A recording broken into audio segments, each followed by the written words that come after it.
Jokowi gelontorkan Rp 405 triliun lawan Corona, uangnya dari mana? Jakarta, dilansir dari Detik Finance, Presiden Joko Widodo telah menyiapkan anggaran penanganan wabah COVID-19 mencapai Rp 405,1 triliun. Anggaran itu akan digunakan untuk bidang kesehatan, jarang pengaman sosial, insentif perpajakan dan stimulus KUR, hingga program pemulihan ekonomi. Lalu dari mana uangnya?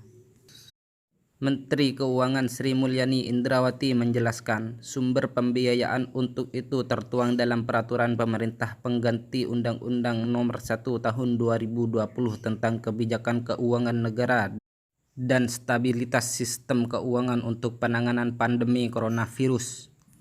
Karena pembiayaan jadi lebih penting, dalam Perpu diatur sumber pembiayaan, diatur dalam berbagai sumber, tuturnya dalam konferensi pers secara online Rabu 1 April 2020. Dalam Perpu itu disebutkan pembiayaan akan menggunakan anggaran yang bersumber dari sisa anggaran lebih, dana abadi dan akumulasi dana abadi pendidikan, dana yang dikuasai negara dengan kriteria tertentu, dana yang dikelola oleh Badan Layanan Umum, dan dana dari pengurangan penyertaan modal negara kepada BUMN.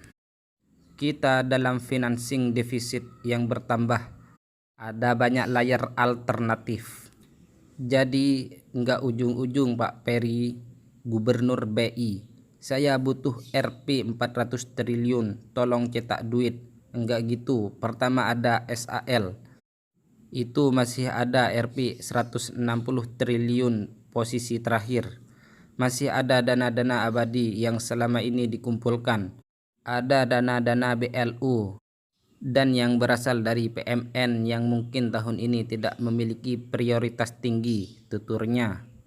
Menurut catatan Kemenkeu, penghematan belanja negara diperkirakan bisa mencapai Rp 190 triliun yang bisa digunakan untuk pembiayaan memerangi wabah ini.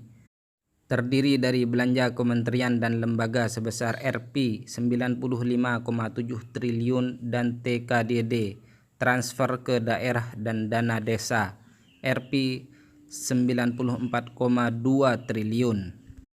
Dengan begitu, ada tambahan belanja penanganan COVID-19 mencapai Rp 255,1 triliun. Kemudian ada dukungan pembiayaan anggaran untuk penanganan COVID-19 sebesar Rp 150 triliun. Alternatif pembiayaan lainnya juga jadi pertimbangan pemerintah. Jadi layernya banyak banget. Tapi karena tidak tahu ini sampai seberapa dalam, kita persiapkan tadi termasuk dari lembaga dunia, tuturnya. Simak juga video berikut ini. Ini jurus Sri Mulyani antisipasi defisit APBN.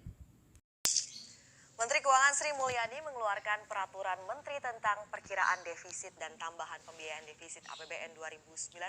Peraturan Menteri Keuangan yang ditandatangani pada 17 Oktober itu merupakan aturan yang bila mana defisit melebihi pagu APBN 2019 maka akan ada tambahan pembiayaan lagi. Sri Mulyani mengungkapkan keluarnya aturan ini dipicu kondisi ekonomi yang tidak bisa terlepas dari faktor global sehingga diperkirakan akan terjadi pelebaran defisit.